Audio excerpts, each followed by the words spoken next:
बिस्मिल्लाहिर्रहमानिर्रहीम। इय्याका नअबुदु व इय्याका नस्तईन। सबसे पहले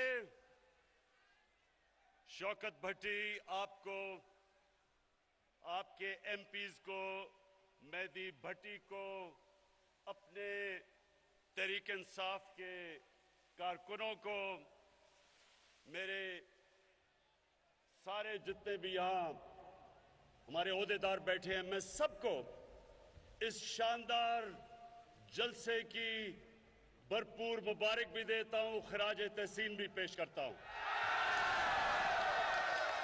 लेकिन शौकत भट्टी, आपने इतनी बड़ी लिस्ट पेश कर दी, लगता ऐसे है कि आप एक ही साल में हाफिजाबाद में वो काम करवाना चाहते हैं जो 70 साल में नहीं हुए। देखिए इंशाअल्लाह, देखिए सबसे पहले तो मेरा हाफिजाबाद के लोगों आपसे वादा है कि इंशाअल्लाह जब हमारे 5 साल मुकम्मल होंगे, मेरा वादा सिर्फ हाफिजाबाद आपसे नहीं है, मेरे सारे पंजाब के लोगों से है कि पाकिस्तान की तारीख में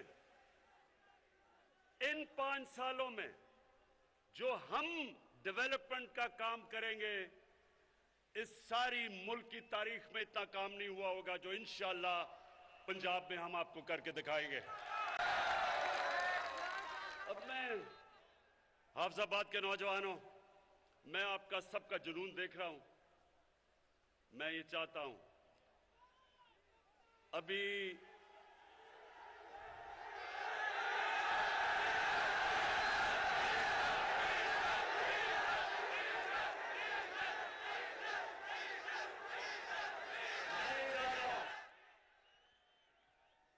कि ये जो आज मैं आपसे बातचीत करने आया हूं,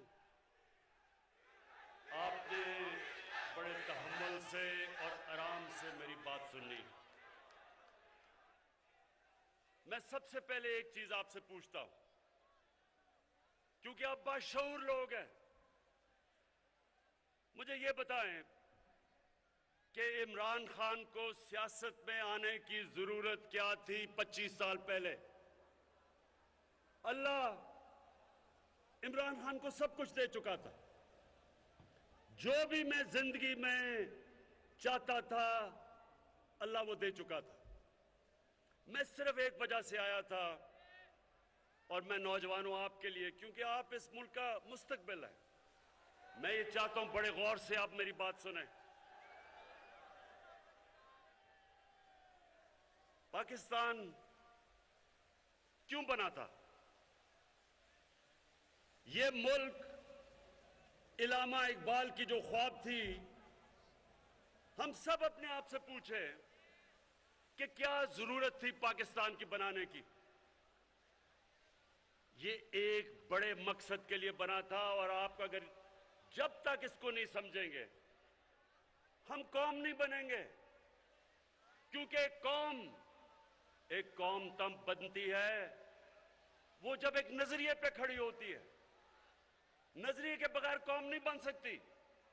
वो एक अवाम का हजूम होता है, उसके अंदर कभी आप सुनेंगे कि जाग पंजाबी जाग, कभी आप सुनेंगे सिंधु जैश, कभी पख्तूनिस्तान, कभी बलूचिस्तान की आजादी की तहरीक। क्योंकि जब तक मेरी कौम को मकसद ना पता चले पाकिस्तान बनाने का, हम कौम नहीं बन सकते। और जब एक कौम अपने नजरिए से हटती है, मेरे पाकिस्तानियों, वो कौम तबाह हो जाती है।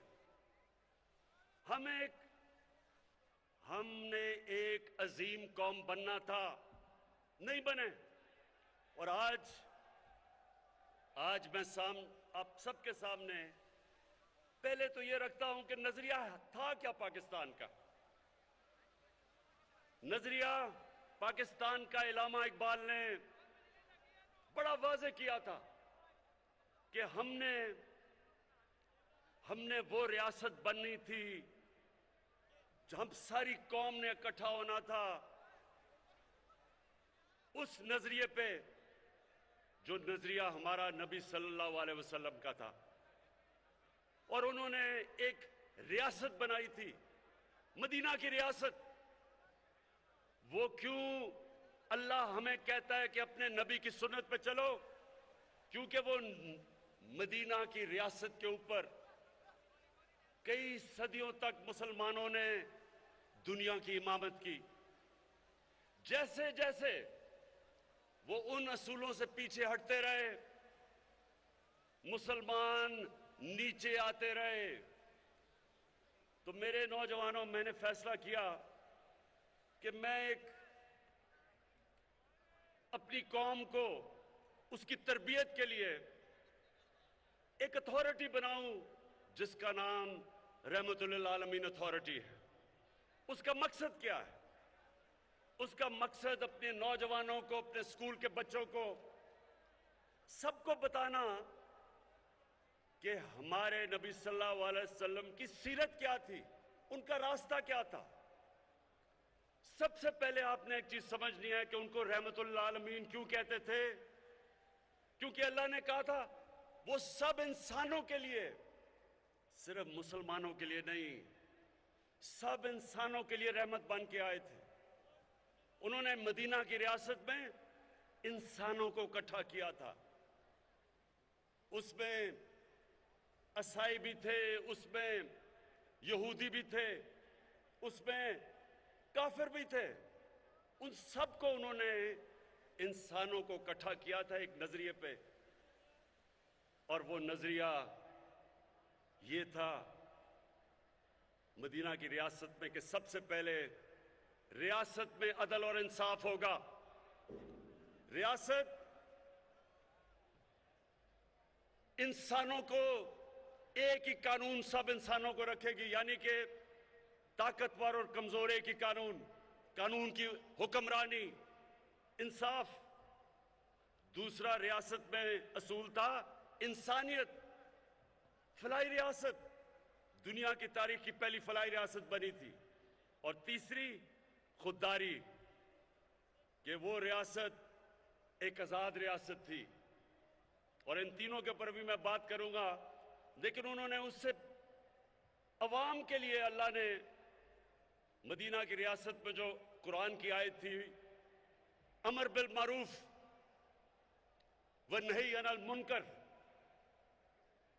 अल्लाह ने इंसानों को कहा कि रियासत की तो जिम्मेदारी इंसाफ देना, खुददार कौम, इंसानियत, फलाई रियासत, लेकिन अवाम की जिम्मेदारी क्या थी कि तुम अच्छाई के साथ खड़े होगे और बुराई के खिलाफ जहाद करोगे।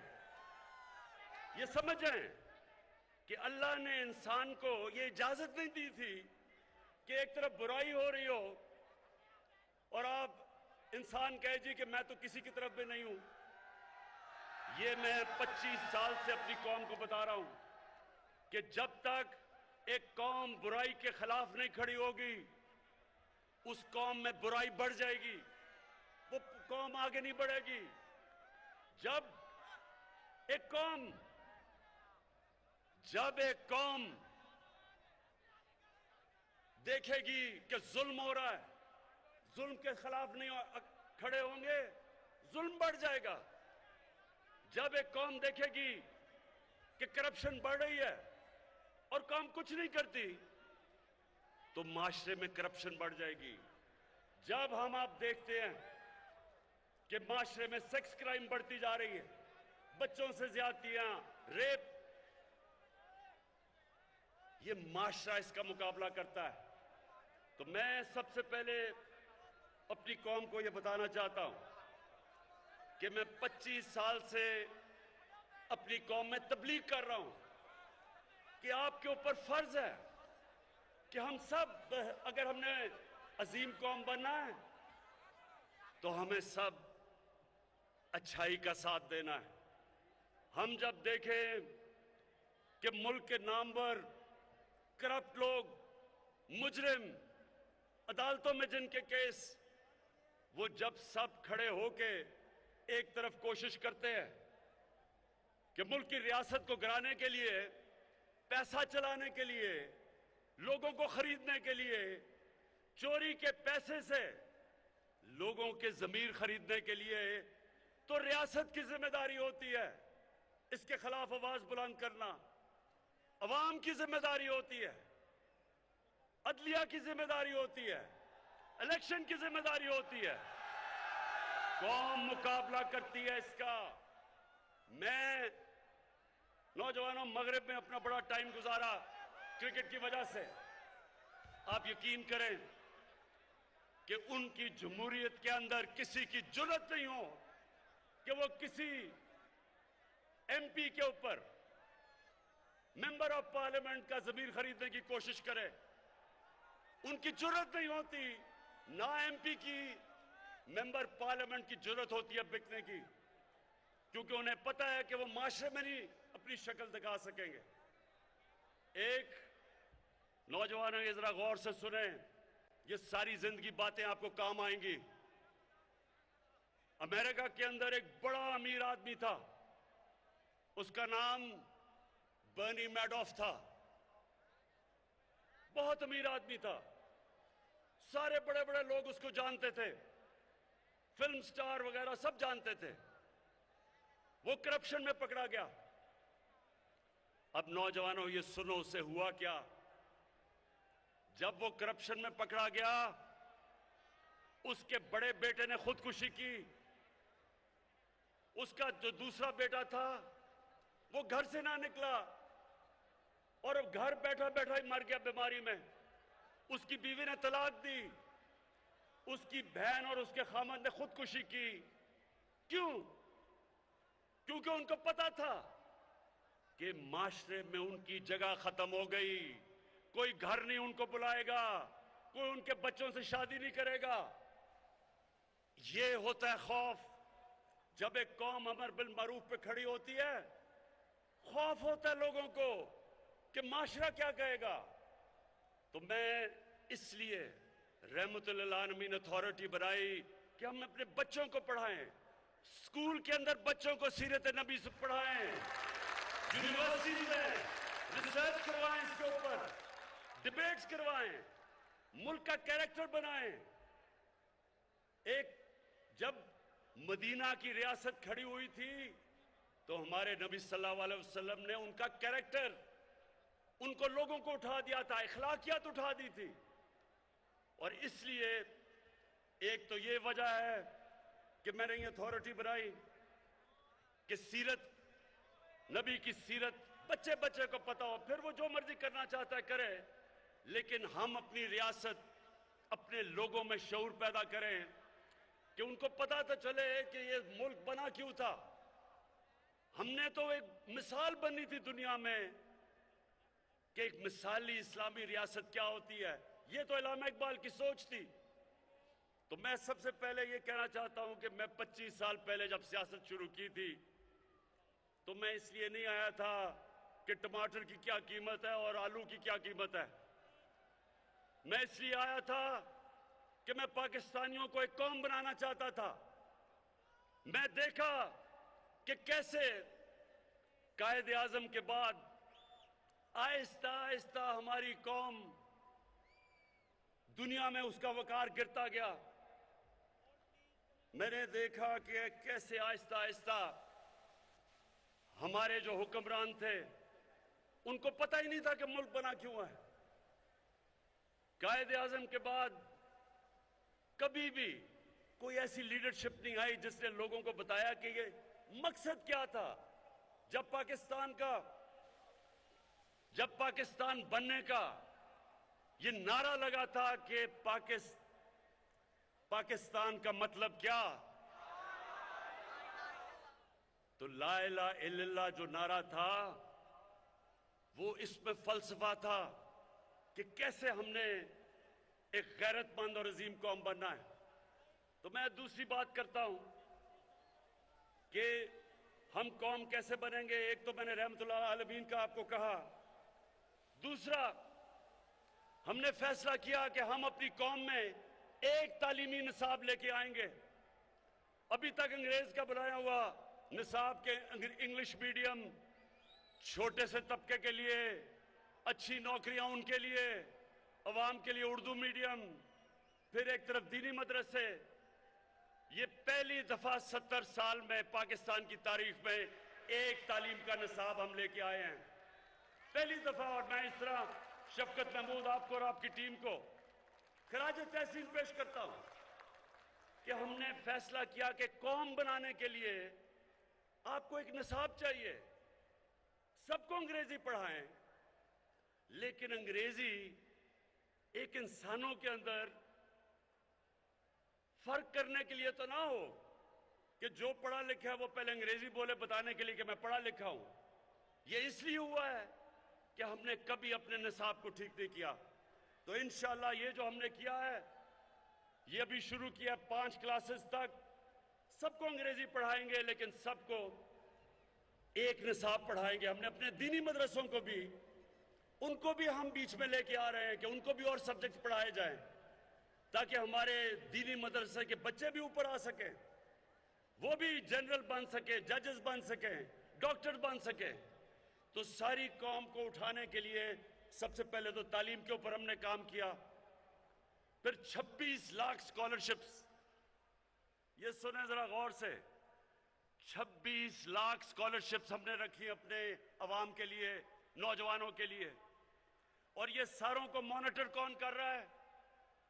मेरा प्राइम मिनिस्टर ऑफिस से हम 26 लाख स्कॉलरशिप्स को देख रहे हैं कि वो मेरिट पे जा रही हैं, कहीं कोई तालिब इल्मों को कोई मसले नहीं आ रहे। और अगर ऐसे हमारे बच्चे जो बड़े ज़हीन हैं उनको स्कॉलरशिप मिले मेरिट के ऊपर, तो एक तो स्कॉलरशिप्स हमने शुरू की हैं। फिर एक और काम किया है टेक्नोलॉजी के लिए। ये पहली दफा पाकिस्तान में मैं 2 यूनिवर्सिटीज बना रहा हूं जिसमें सारी लेटेस्ट टेक्नोलॉजीज हैं। डॉक्टर अतार रहमान और हमारे बड़े जबरदस्त इस वक्त एयरफोर्स के चीफ जो हैं, इनके साथ मिलकर हम एरोस्पेस की लेटेस्ट टेक्नोलॉजी की यूनिवर्सिटी बना रहे हैं, ताकि पाकिस्तान भी अपनी जहाज बना सके।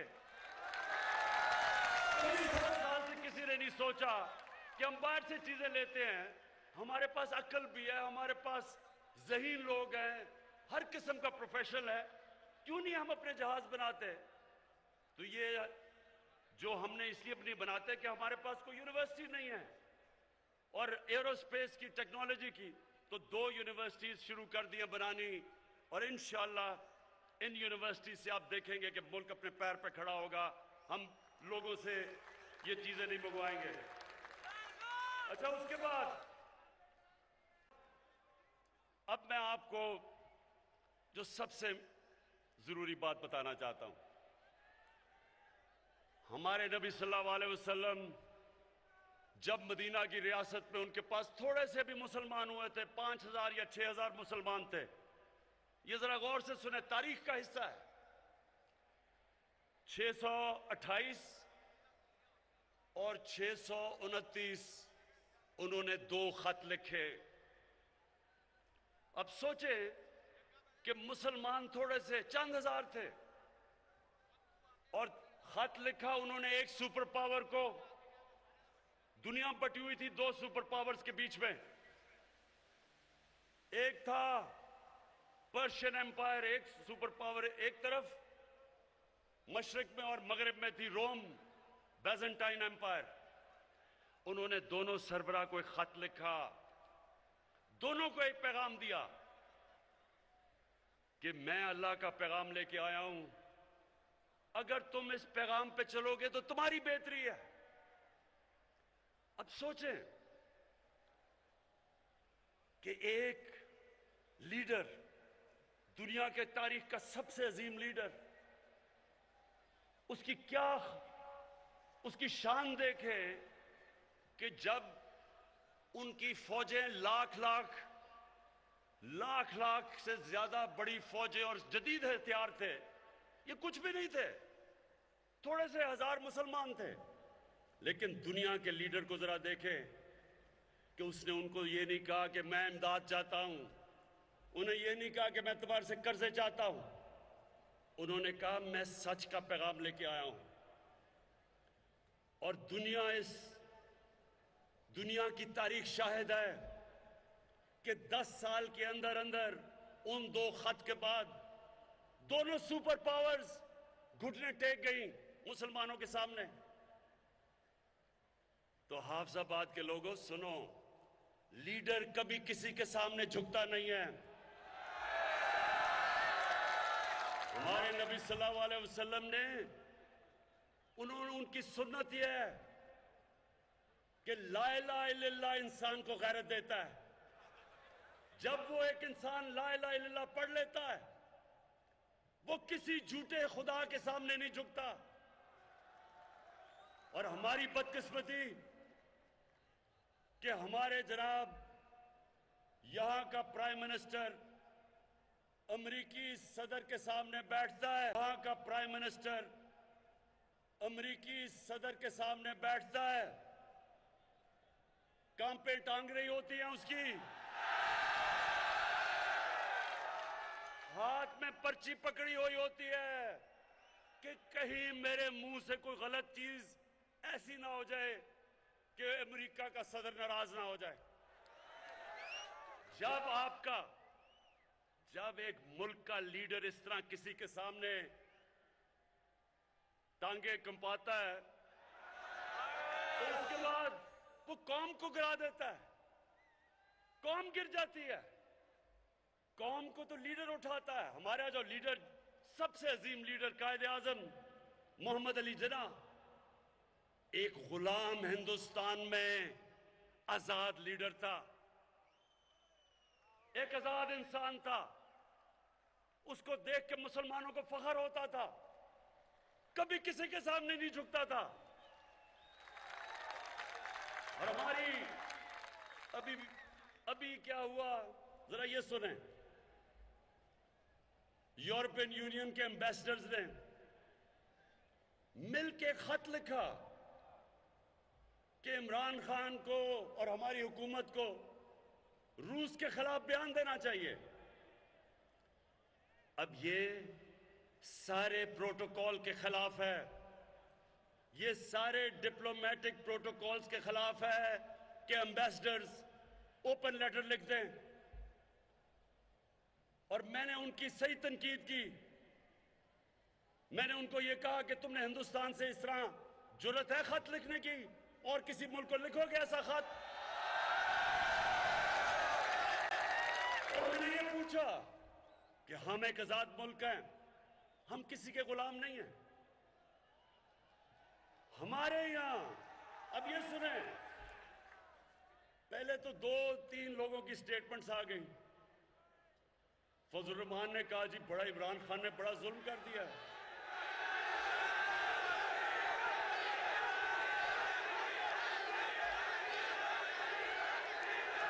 मैंने कुछ कह रहा। उसके बाद शहबाज शरीफ, अब जरा शहबाज शरीफ को देखें, वो जब भी जरा सुने मजे सुने, जब भी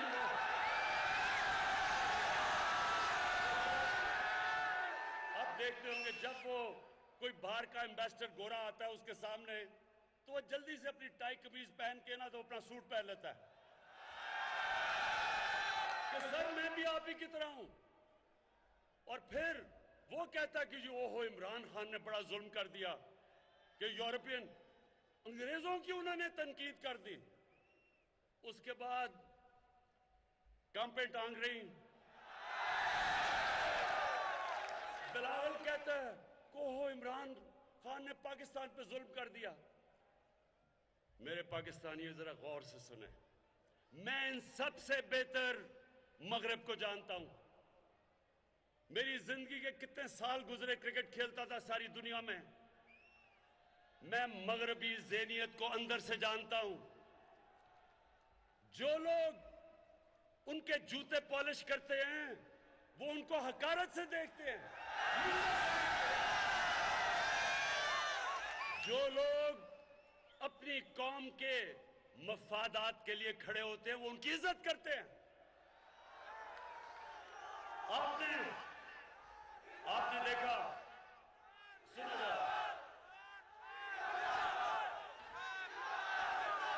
कि नौजवानों अपनी जिंदगी का एक असूल बना लें। दुनिया उस इंसान की इज्जत करती है जो अपनी इज्जत करता है। जो इंसान या मुल्क अपनी इज्जत नहीं करता, दुनिया उसकी इज्जत नहीं करती। हमारे मुल्क में 10 सालों में, ये जरा गौर से सुने, 10 सालों के अंदर 2008 से लेकर 2018 तक 400 से ज्यादा ड्रोन अटैक्स किए उस मुल्क ने जिसके लिए हम जंग लड़ रहे थे। हमारे दो सरबराह आसिफ जरदारी और नवाज शरीफ, एक दफा इन्होंने उसकी मजम्मत नहीं की। ये दुनिया के सारे कानून के खिलाफ है कि आप बमबारी करें और दहशतगर्द कहें जी, मैं जिसको मारें कहें जी दहशतगर्द है। कहीं दुनिया का कानून ये इजाजत नहीं देता। और फिर एक तरफ पाकिस्तान उनके लिए जंग लड़ रहा है और वही हमारे ऊपर बमबारी कर रहे हैं। मैं बार बार इनकी मुखालफत की, मैंने धरने दिए, मैंने हर जगह कहा कि ये इंसानी हुकूक के खिलाफ है। मैंने अमेरिका में जाके ये कहा, मैंने बरतानिया में ये स्टेटमेंट्स दी। एक जगह यूरोपियन यूनियन के एम्बेसडर्स, शाह महमूद कुरैशी भी मेरे साथ थे, शिरीन मजारी भी थी। वो सारे कोई 20 एम्बेसडर बैठ के मुझे कह रहे थे कि तुम क्यों मुखालफत कर रहे हो ये ड्रोन अटैक्स की। कहते वो तो दहशतगर्द मार रहे हैं, तो आप क्यों मुखालफत कर रहे हैं। ये शाह महमूद को याद होगा और शिरीन को। मैंने उनको कहा कि लंदन में एक हमारा दहशतगर्द बैठा है 30 सालों से। उस दहशतगर्दी में लोगों को कत्ल किया है। कोई भी दहशतगर्द जो तुम मार रहे हो उसने इतने कत्ल नहीं किए। फर्क यह है कि उसने पाकिस्तानियों का कत्ल किया है, पाकिस्तानियों के खिलाफ दहशतगर्दी की है, और वो आराम से लंदन में बैठा है। हम कहते हैं कि जनाब हमें दो, आप कहते हैं जी कानून में, आप कहते हैं अदालत में आके साबित करें। तो मैंने उससे कहा कि अगर पाकिस्तान, अगर आप हमें इजाजत देंगे कि हम ड्रोन अटैक करके उसको लंदन में मार दें। इनको याद है शाह महमूद को। मैंने उससे जब पूछा, मैंने कहा आप हमें इजाजत देंगे, और अगर आप इजाजत नहीं देंगे और कभी भी कोई भी महजब माशरा नहीं देता, तो क्या हम आपके कमी हैं कि आप यहां के ड्रोन अटैक मार रहे हैं। साथियों, मैं वाज़ेह कर दूं कि मैं समझता हूं कि पाकिस्तान को दुनिया में हर मुल्क से अच्छे ताल्लुकात रखने चाहिए। अमेरिका से अच्छे ताल्लुकात रखने चाहिए। बहुत बड़ी पावर है, हमारी तिजारत उसके साथ है। हमारे बड़े अजीम पाकिस्तानी वहां रहते हैं। लेकिन मैं 22 करोड़ पाकिस्तानी का वजीर आजम हूं। मेरी सबसे बड़ी जो जिम्मेदारी है कि मैं अपने पाकिस्तानियों के हुकूक की हिफाजत करूं, मैं अपने पाकिस्तान के मफादात की हिफाजत करूं। मैं ये कभी इजाजत नहीं दूंगा कि कोई आके फॉरेन पॉलिसी ऐसी हो कि हम किसी को खुश करते करते अपने मुल्क को नुकसान पहुंचाएं। मैं ये कभी इजाजत नहीं दूंगा। मैंने, अब ये जरा गौर से सुने, मैंने अमेरिकी सदर को मिलने गया। आपने देखा भी होगा डोनाल्ड ट्रंप को जब मैं मिलने गया। मैं सबसे पहले आपको बताऊं कि मैंने कम से कम खर्चा क्यों किया। मैं कमर्शियल फ्लाइट पे गया, मैं होटल में भी नहीं ठहरा, मैं पाकिस्तान की एम्बेसी के कमरे में ठहरा।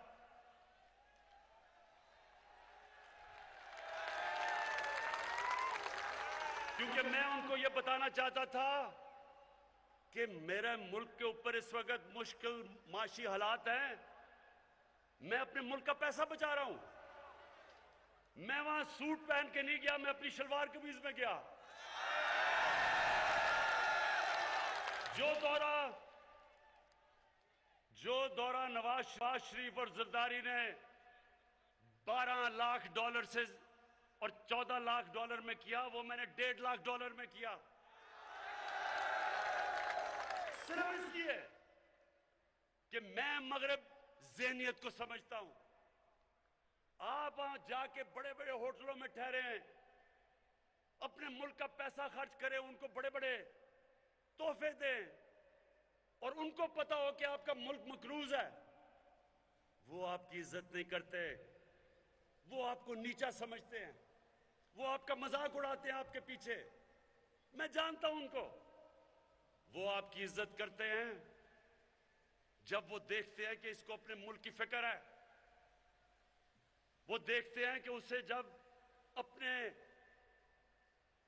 मुल्क पे फख्र है, उसको शर्म नहीं आती पाकिस्तानी होते हुए। और सबसे ज्यादा वो आपकी इज्जत करते हैं।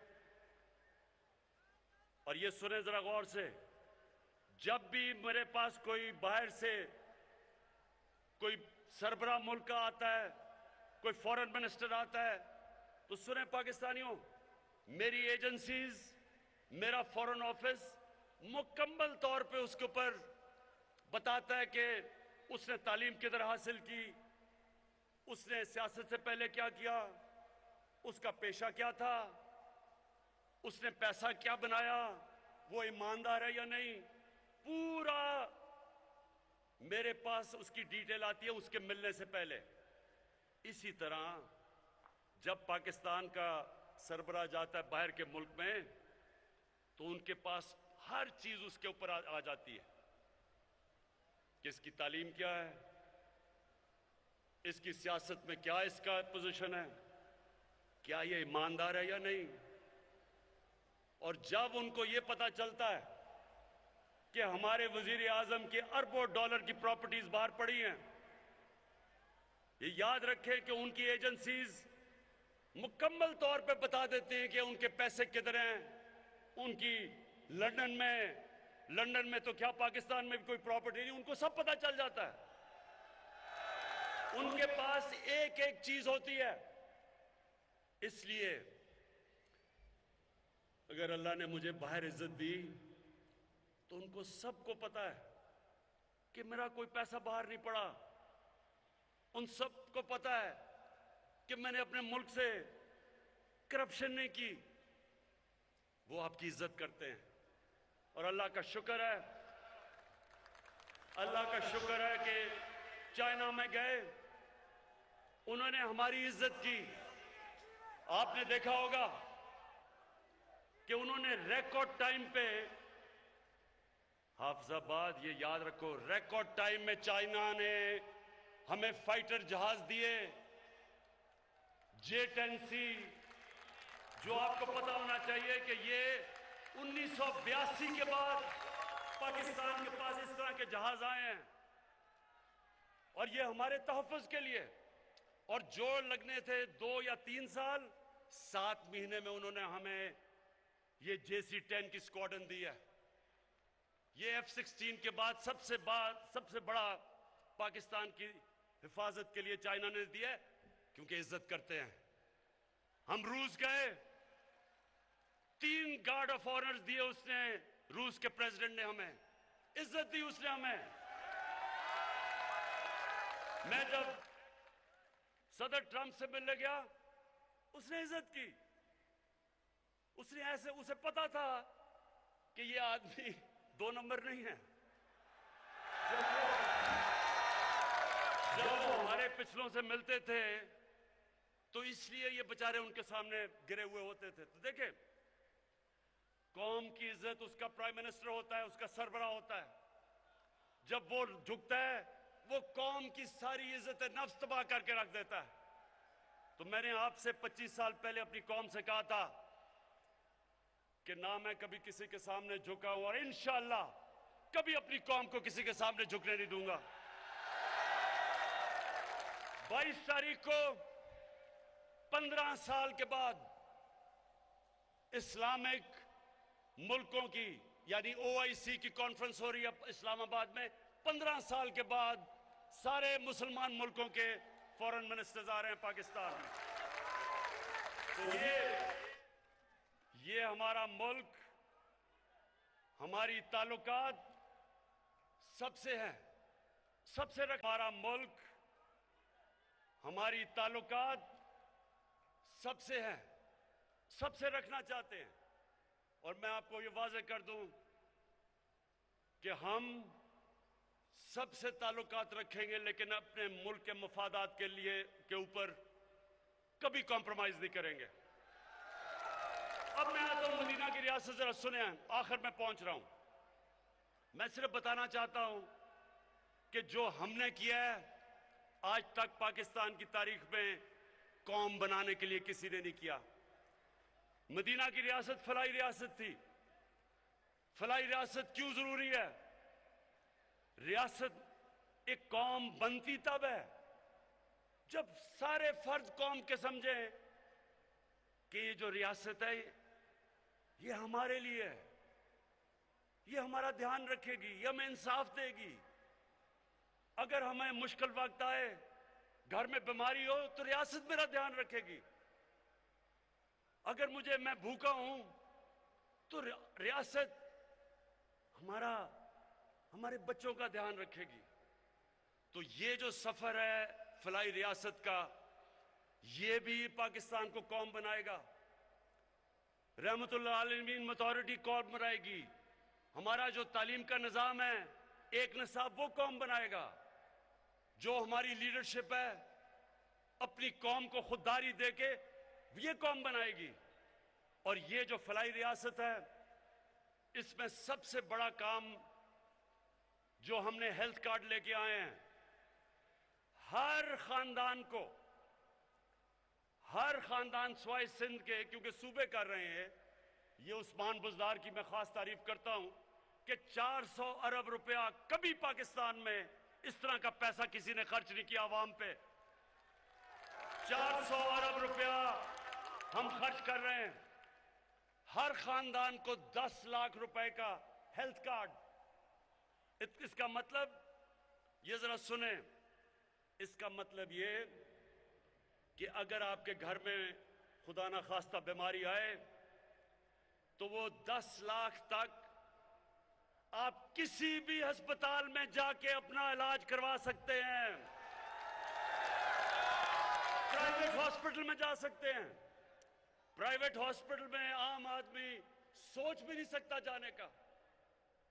अभी जो लाहौर का महंगा हॉस्पिटल है, डॉक्टर्स हॉस्पिटल, उनके सरबराह डॉक्टर जावेद ने मुझे टेलीफोन किया 1 महीना पहले। कहता है, इमरान, मैं आपको बताना चाहता हूं कि हमारे हॉस्पिटल में, और महंगा हॉस्पिटल है, पहला हेल्थ कार्ड के ऊपर हार्ट का ऑपरेशन किया हमने। एक गरीब आदमी, एक ड्राइवर गया वहां, दिल की बीमारी थी, हेल्थ कार्ड के ऊपर प्राइवेट हॉस्पिटल में उसका मुफ्त इलाज हुआ। तो ये मुझे पाकिस्तानियों बताओ कि 70 साल से किसी ने ये नहीं सोचा कि आम आदमी के ऊपर क्या गुजरती है अगर घर में बीमारी होती है। ये कभी पाकिस्तान में चीजें नहीं हुई। फिर पनाहगाह, मैं जब लाहौर के वो पुराना जो लाहौर का रावी का पुल था, जब उससे आता था दाता साहब की तरफ, तो वो जो बीच में, सड़क के बीच में जो जगह थी, हमेशा मैं देखता था कि बेचारे लोग सो रहे हैं उसके ऊपर, मजदूर सो रहे हैं उसके ऊपर। ट्रक गुजर रहे हैं, रात को बसें गुजर रही हैं, धुआं आ रहा है, मिट्टी आ रही है। कभी किसी ने नहीं सोचा कि उनके लिए एक हम पनाहगाह बना दें कि जाके उधर सो सके गरीब लोग। कभी किसी ने नहीं सोचा, कभी किसी में यह रहम नहीं आया कितना पैसा लगता है। कम से कम सोचे तो सही कि मजदूर बेचारे बाहर से आते हैं शहर में काम करने के लिए, अपने बीवी बच्चों का पेट पालने के लिए, तो पैसे बचाने के लिए बेचारे सड़क पे सो जाते हैं ताकि जो भी हम पैसा बचाएंगे तो हम बच्चों को, बीवी बच्चों को भेज सकें, कि जो भी हम पैसा बचाएंगे तो हम बच्चों को, बीवी बच्चों को भेज सकें। लेकिन कभी रियासत में किसी ने नहीं ये सोचा, क्योंकि एहसास ही नहीं है। हमने पहली दफा, मैं आपको बताऊं, पनाहगाह के अब हम सारे पाकिस्तान में बना रहे हैं मॉडल। हम ऐसा कैसा कर रहे हैं कि पनाहगाह उसके अंदर एक बनेगी पनाहगाह जिधर लोग रात को सो सकते हैं, खुली हुई हैं, लेकिन इसको और बेहतर अब कर रहे हैं। उनको उसल खाने, नहा सकते हैं, उनको खाना मिलेगा 2 वक्त का, मुफ्त खाना खाएंगे ताकि उनको किराए पे पैसा खर्च ना हो, ताकि खाने पे पैसा खर्च ना हो, और जो भी मजदूरी का पैसा हो वो अपने बीवी बच्चों को भेज सके। और इन पनाहगाहों के साथ साथ अब हम दुकानें बनाएंगे, दुकानों से आमदनी आएगी, पनाहगाह का खर्चा जाएगा। उसके साथ एहसास सेंटर खोलेंगे, उनकी ट्रेनिंग करवाएंगे, तो इंशाअल्लाह ये फलाई रियासत की तरफ पूरा हमारा रास्ता है। फिर कामयाब पाकिस्तान, शहरों के अंदर और देहातों में 20 लाख खानदानों के ऊपर हम क्या कर रहे हैं, सूद के बगैर 5 लाख कर्जा, अपनी बिजनेस शुरू कर सकें, अपने किसान अपने खेत पे लगा सके। 20 लाख रुपया सूद के बगैर कर्जा दे रहे हैं, अपना घर बना सकें। उसके अलावा टेक्निकल एजुकेशन, ये सारा एक खानदान के लिए टेक्निकल एजुकेशन दे रहे हैं। फिर ये पहली दफा, ये सारी चीजें पाकिस्तान में पहली दफा हो रही है। फिर अब सबसे ज्यादा एक इंसान क्या चाहता है कि मेरे सर के ऊपर छत हो, अपना घर हो। अब शहरों के अंदर इतना महंगा घर बनाना, लोग, आम आदमी घर ही नहीं बना सकते। हमारी ये कच्ची आबादियां बढ़ती जा रही हैं क्योंकि लोग अपना घर नहीं बना सकते। तो पहली दफा, आप सुनो मेरे पाकिस्तानियों, पहली दफा हमने बैंकों के साथ मिलके, हुकूमत ने भी पैसा डाला है, बैंकों ने पहली दफा कर्जे देने शुरू हुए उन लोगों को, मजदूरों को, वेल्डर को, मोची को, दर्जी को। और कैसे कर्जे, अब क्या किया हमने, जो वो किराए का जो किस्त देते थे 1 महीने की किराए के लिए, उसी किस्त को हमने बैंकों से कर्जा ले लिया, बजाय किराया देने के वो बैंकों को किस्त देते हैं और घर उनका अपना हो जाता है। अब तक 60 अरब रुपए, अब तक 60 अरब रुपए पाकिस्तान की तारीख में पहली दफा बैंकों ने ये छोटे लोगों को कर्जे दिए हैं। इससे पहले सिर्फ पैसे वालों को कर्जे मिलते थे, और इंशाअल्लाह मेरा इसको हम बढ़ाते जाएंगे। और मेरी ख्वाब यह है कि मेरे आम लोगों के लिए हम सस्ते कर्जे दें ताकि वो अपने घर बना सकें। फिर हम, महंगाई का दौर है, एहसास राशन, एहसास राशन अब हम शुरू कर रहे हैं। 2 करोड़ खानदान को हम पैसा दे रहे हैं, वो जाके घी, आटा और चीनी 30% इसके ऊपर उनको रियायत मिलेगी करियाना स्टोर से। ये पूरे पाकिस्तान में 2 करोड़ खानदान के लिए हम कर रहे हैं। और उसके बाद ये सुने जरा, ये सुने मेरे नौजवानों, जो मुझे सबसे ज्यादा खुशी है, हमने रिकॉर्ड टैक्स इकट्ठा किया। पहली दफा पाकिस्तान के लोगों ने इतना टैक्स दिया। उस टैक्स से आज हमने बजाय पेट्रोल और डीजल की कीमत 20 रुपए बढ़ाना, हमने पेट्रोल और डीजल की कीमत 10 रुपए नीचे कर दी है। 5 रुपए यूनिट बिजली की कीमत कम कर दी है। और इसके लिए ये जरा सुने, आज अमेरिका में 220 रुपए का पेट्रोल है, बर्तानिया में 350 रुपए का है, हिंदुस्तान में 220 रुपए का है, दुबई में 151 रुपए का है। उनका अपना तेल जमीन से निकलता है, पाकिस्तान बाहर से मंगवाता है, और पाकिस्तान में 150 रुपए लीटर है। सारे इलाके से सबसे सस्ता आज भी हमारा पेट्रोल है, क्योंकि हम पैसे दे रहे हैं, टैक्स का पैसा, ताकि अवाम पे बोझ ना पड़े। और इंशाअल्लाह जैसे जैसे मेरी कौम टैक्स देती रहेगी, वैसे वैसे मैं आपके ऊपर पैसा खर्च करता रहूंगा, बोझ आपका कम करता रहूंगा। और मैं अब मायशत के ऊपर आ रहा हूं। ये जरा मेरी गौर से सुने, मैं आखिर अब तकरीर खत्म करने वाला हूं। ये जरा गौर से सुने अब बात। 100 साल में एक दफा इतना बड़ा अजाब है जो कोरोना है। 100 साल में इतना बड़ा बुरहान आया दुनिया के अंदर। जब बुरहान आया तो मेरे पाकिस्तानियों, सारी दुनिया ने लॉकडाउन लगा दिए, सारा कारोबार बंद कर दिया, लोगों को घरों में बंद कर दिया। हिंदुस्तान ने भी कर दिया। मुझे सबने कहा कि आप भी पाकिस्तान में लोगों को बंद कर दें। मैंने बार बार लोगों से एक सवाल पूछा कि मुझे बताओ कि अगर मैं लॉकडाउन लगाऊंगा, मेरे दिहाड़ीदार का क्या बनेगा, टैक्सी ड्राइवर का क्या बनेगा, रिक्शा ड्राइवर का क्या बनेगा, छाबड़ी वाले का क्या बनेगा। जो आदमी पैसा कमाता है और अपने बच्चों को पालता है, जो दिहाड़ी कमा के बच्चों को खाना देता है, उसका क्या बनेगा। सिंध ने मेरी बात नहीं मानी, सिंध हुकूमत ने लॉकडाउन लगा दिया। मुझे बुरा भला कहा गया। सारी ऑपोजिशन पार्टीज की तकरीरें मौजूद हैं, हर जगह उन्होंने कहा कि इमरान खान मुल्क को मरवा देगा। तो मेरे हाफिजाबाद के नौजवानों, अल्लाह का करम हुआ कि आज 2 साल के बाद सारी दुनिया ये कह रही है कि जो इमरान खान और पाकिस्तान ने कोरोना पे जो उन्होंने हिकमत अमली की थी, वो दुनिया में सबसे अच्छी है। दुनिया आज हमारी हिकमत अमली पे चल रही है। तो मैं सिर्फ आपको ये कहना चाहता हूं कि अगर हम इतने नाहिल थे, तो सबसे मुश्किल वक्त में जो पाकिस्तान ने हिकमत अमली इख्तियार की, दुनिया ने उसकी तारीफ की।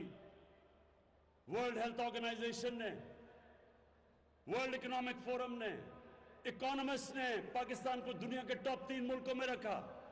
हमने अपने मुल्क अवाम को भी बचाया, अपनी मायशत को भी बचाया। और कोरोना के दौर में पाकिस्तान की मायशत माशाअल्लाह अल्लाह के करम से 5.6% पे बढ़ी। 5.6%। सब दंग रह गए। हमारी रिकॉर्ड, ये जरा सुने, रिकॉर्ड एक्सपोर्ट, टेक्सटाइल की रिकॉर्ड एक्सपोर्ट, बाहर से पाकिस्तानियों ने जो पैसे भेजे रेमिटेंसेस, वो रिकॉर्ड। हमारी कंस्ट्रक्शन के अंदर 1500 अरब रुपया आया, वो रिकॉर्ड। हमारा आईटी के अंदर एक्सपोर्ट, वो रिकॉर्ड। 4 बड़ी जो हमारी फसलें थी, गंदम, गन्ना, चावल और मकई, चारों में रिकॉर्ड हुआ। और अब इंशाल्लाह जो हमने इंडस्ट्रियल पैकेज दिया है, ये मेरी अब पेशन गोई सुन लो, जो हमने अब इंडस्ट्रियल पैकेज दिया, आप देखेंगे कि ये पाकिस्तान को बिल्कुल एक तब्दील करके एक अजीम मुल्क बना देगा। हमें दुनिया में, और ये सुन लो आखिरी 2 चीजें, हमने जो मौसम की तब्दीली के ऊपर कदम उठाए, बर्तानिया के प्राइम मिनिस्टर ने यूनाइटेड नेशंस में पाकिस्तान को कहा कि पाकिस्तान मिसाल है। पाकिस्तान वो मुल्क है जो दुनिया को दिखा रहा है कि मौसम की तब्दीली यानी क्लाइमेट चेंज का कैसे मुकाबला करना है। फिर 50 साल में हाफिजाबाद के लोगों, आप यहां ज्यादातर किसान हो। 50 साल में पहली दफा पाकिस्तान में डैम्स बनी हैं। 10 डैम्स बना रहे हैं हम, ये 50 साल के बाद, ताकि पानी को बचाएं, ताकि किसानों के पास ज्यादा पानी आए, सस्ती बिजली बने, पानी के ऊपर बिजली बने। और इंशाअल्लाह 3 साल में पहली मोमन डैम कंप्लीट हो रही है, उसके बाद दासू डैम और उसके बाद बादशाह डैम। इससे पाकिस्तान में जो पानी का हम जो रिजर्वोयर है वो दुगने हो जाएंगे, यानी पानी हमारे पास दुगना हो जाएगा आज से। और इंशाल्लाह ये किसानों के लिए बड़ी खुशखबरी है। मैं आखिर में, मेरे हाफिजाबाद के लोगों, मैं आपके सामने आखिर में एक बात कहता हूं कि मेरा ये ईमान है कि हमारा मुल्क एक बहुत अजीम मुल्क बनने जा रहा है। ये वो मुल्क है जो 27वीं रमजान को बना था। ये वो मुल्क है जिसने दुनिया को बताना है कि सही माने में जो नबी सल्लल्लाहु अलैहि वसल्लम की सुन्नत थी, मदीना की रियासत, वो कैसे, उसके क्या असूल थे। हमने दुनिया में मिसाल बनना है, हमने खुददार कौम बन के सामने आना है और हमने दुनिया को यह साबित करना है कि किधर से, जिस तरह मदीना की रियासत में मुसलमान उठे थे, उसी तरह यह मुल्क उन उसूलों के ऊपर चल के एक दुनिया का अजीम तरीन मुल्क बनेगा। और इंशाअल्लाह ये जो हमारे सामने हमें धमकियां मिलती हैं, अभी ये जो हिंदुस्तान का एक मिसाइल भी आ गया, पाकिस्तान ने बड़ी हिकमत से इसका जवाब दिया। हालांकि हम और भी कुछ कर सकते थे, लेकिन आज मैं आपको कह दूं, हमारा मुल्क वो है जो अपनी दिफा कर सकता है, जो इस वक्त सही रास्ते पे चला गया है, जिसकी माशत सही जा रही है, और जो इंशाल्लाह अगले 1.5 साल होंगे उसमें आप देखेंगे कि ये मुल्क उधर पहुंच जाएगा जो, अगर हम 1947 में सही माने पे चल पड़ते तो आज हम कहां के कहां पहुंच चुके होते। और हाफिजाबाद के लोगों और नौजवानों, इसकी कोई फिक्र ना करें कि ये जो सब इकट्ठे होकर कोशिश कर रहे हैं कि हुकूमत गिर जाएगी, ये आपके सामने होगा। आने वाले दिनों में आप सब देखेंगे कि ये बजाय हुकूमत के गिरने के, ये जो 3 चूहे निकले हैं करने चले शिकार, इन तीनों का इंशाल्लाह आप शिकार होते देखेंगे। पाकिस्तान पाइंदाबाद।